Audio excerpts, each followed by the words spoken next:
G'azg'on tarixiy maskan. Ana shu G'azg'on atrofida juda ko'p ziyoratgohlar, avliyolarning manzilgohlari mavjud. Jumladan Hazrati Shoimardon nomi bilan atalgan Abu Tolib Hazrati Alining qabrlari, marqatlari mana shu G'azg'onda ikki tog'ning orasida joylashgan. Tarixiy manbalarda yozilishicha, olimon naql میکنن 7 جا قدمگاه علی است. مرقدش بین دکو نزدیک شهر نوراتو. یعنی دیدی که olimlar hikoya qiladilar ki Hazreti Alining qabrlari ikki tog' orasida Nurato shahrining yaqinidadir. Bu tarixiy haqiqatga yaqin keladi. Ana shu Hazreti Ali nomi bilan ataladigan ziyoratgohlar O'rta Osiyoda 7 joyda mavjud. Hazreti Ali islom madaniyatini, islomiyatni, islom qoidalarini, islom arkonlarini himoya qilgan juda zabardast, nihoyatda kuchli, nihoyat darajada aqlli va zakovatli inson hisoblanadi. Shu sababli payg'ambarimizning bu kishi ham amakbachchalari, ham kuyovlari. Shu sabab payg'ambarimiz o'z hadislarining birida aytadiki, agar meni ko'rmoqchi bo'lsanglar, Alining shahridan kelinglar. Islom shahri agar shahar bo'lsa, islom uning darvozasi Hazrati Alidir deb ta'rif beradilar.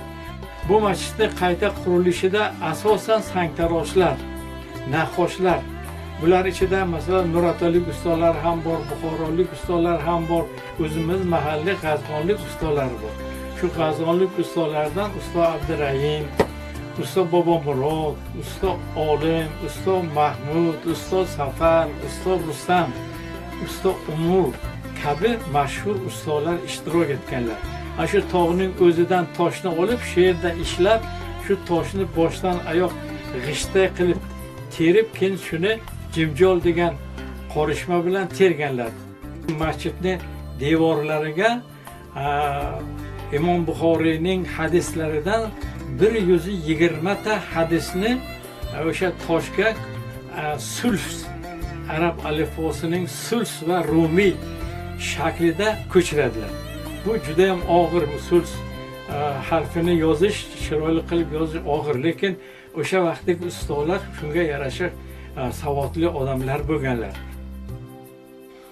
Masjidning oldida Bobo Qambar degan yana ziyorat bor. Bu Bobo Qambar Hazrati Alining tuyakashi, xizmatkashlari.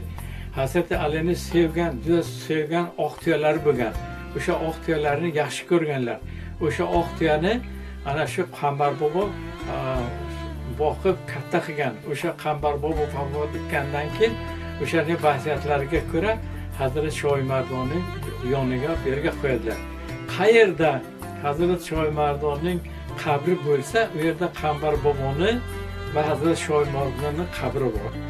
Endi o'zbek sangtaroshligining eng yorqin namunalaridan biri bo'lgan bu maskan biz uchun juda qadrli, juda aziz va qimmatlidir. Yoshlar buni juda yaxshi bilish kerak.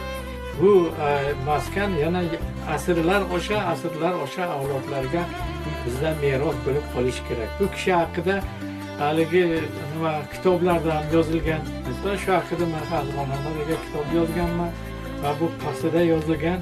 O'sha kelajak avlod endi yana buni davom ettiradi degan umiddaman. Rahmatlar.